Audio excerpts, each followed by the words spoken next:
Everybody, मैं हूं नेहा आपके साथ और आप सबका बहुत स्वागत है एनबीटी टेकेड पर। अगर आप इंडियन ओवरसीज बैंक से जुड़ना चाहते हैं तो आपके लिए बहुत अच्छी खबर है, क्योंकि स्पेशलिस्ट ऑफिसर पदों पर बम्पर भर्ती निकली है, यानी कि मैनेजर और सीनियर मैनेजर के पद।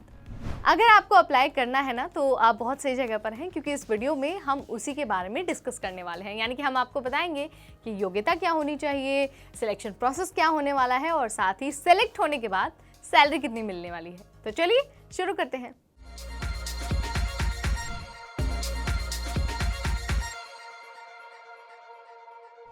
जो इंडियन ओवरसीज बैंक है और उसमें जो स्पेशलिस्ट ऑफिसर पदों पर भर्ती निकली है, अगर आपको उसके लिए अप्लाई करना है ना तो आपके पास सिर्फ और सिर्फ 19 नवंबर तक का टाइम है। इसके बाद आप अप्लाई नहीं कर पाएंगे। आपको क्या करना होगा, बस ऑफिशियल वेबसाइट पर जाना होगा और वहां जाकर आपको अपना फॉर्म भर देना होगा, ठीक है। लेकिन याद रखना है आपके पास कि सिर्फ वही उम्मीदवार अप्लाई कर सकते हैं जिनके पास मान्यता प्राप्त संस्थान से डिग्री हो। आपको हम ये भी सलाह देंगे कि जब आप अप्लाई कर रहे हो ना तो एक बार नोटिफिकेशन की जो हार्ड कॉपी है या फिर आप उसे डाउनलोड करके अपने पास ज़रूर रख लें और अप्लाई करने से पहले एक बार उसे गो थ्रू ज़रूर हो जाए, ताकि आपको जो योग्यता है और जो डेडलाइन है उसके बारे में अच्छे से डिटेल मिल जाए। यानी कि किस पद के लिए कौन सी योग्यता होना ज़रूरी है, इसके बारे में आपको नोटिफिकेशन के ज़रिए जानकारी मिल जाए, ठीक है। अब हम आपको ले चलते हैं एज लिमिट की तरफ, यानी कि न्यूनतम और अधिकतम आयु सीमा कितनी होनी चाहिए।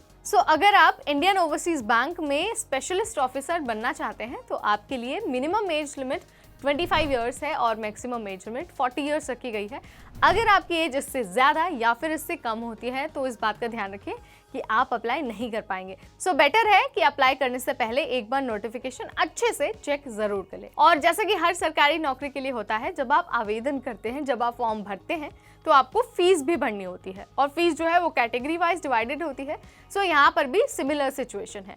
अगर आप जनरल कैटेगरी से बिलोंग करते हैं और फॉर्म भर रहे हैं, या फिर ओबीसी या फिर ईडब्ल्यूएस कैटेगरी से बिलोंग करते हैं और फॉर्म भर रहे हैं, तो आपको फीस के रूप में 500 रुपये देने होंगे। वहीं अगर आप SC ST या फिर PWD यानी किसी रिजर्व कैटेगरी से बिलोंग करते हैं तो आपको सिर्फ और सिर्फ 100 रुपये एप्लीकेशन फीस देनी होगी। आप जब तक फीस नहीं सबमिट करेंगे ना तो आपका फॉर्म जो है वो फाइनली सबमिट नहीं हो पाएगा।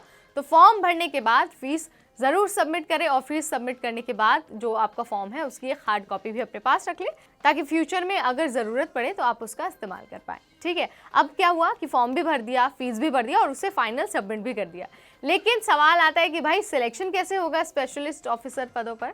आपको मैं ये भी बता देती हूँ, ठीक। तो सबसे पहले ना आपको रिटन एग्जाम देना होगा। अगर आप एग्जाम में सिलेक्ट हो जाते हैं तो आपको बुलाया जाएगा इंटरव्यू के लिए। अगर आप इंटरव्यू राउंड भी क्लियर कर लेते हैं तो फाइनली आपको मान लिया जाएगा कि भाई आप चुने गए हैं और आप तक जो ज्वाइनिंग लेटर है वो भी भिजवा दिया जाएगा, ठीक है। सैलरी देखिए हर पद के लिए अलग अलग है। अगर मैं एवरेज सैलरी की बात करूँ तो करीब 90,000 सैलरी होने वाली है।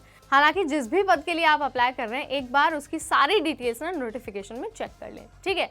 आखिरी तारीख 19 नवंबर है, इसके बाद टाइम नहीं मिलेगा, तो जल्दी वेबसाइट पर जाइए और जाकर अपना फॉर्म भर दीजिए। अगर आपको सरकारी नौकरी या फिर एजुकेशन से रिलेटेड कोई भी वीडियो देखनी है तो आज ही सब्सक्राइब करिए हमारा चैनल। अगर आपको ये वीडियो पसंद आया और अगर ये आपके लिए यूजफुल रहा तो इसे लाइक और शेयर करना बिल्कुल ना भूलें। अगली बार फिर आएंगे आपके सामने सरकारी नौकरी की ऐसी ही जानकारी भरी वीडियो के साथ। तब तक मुझे यानी नेहा को दीजिए इजाजत। Stay tuned to NBT टेकेड।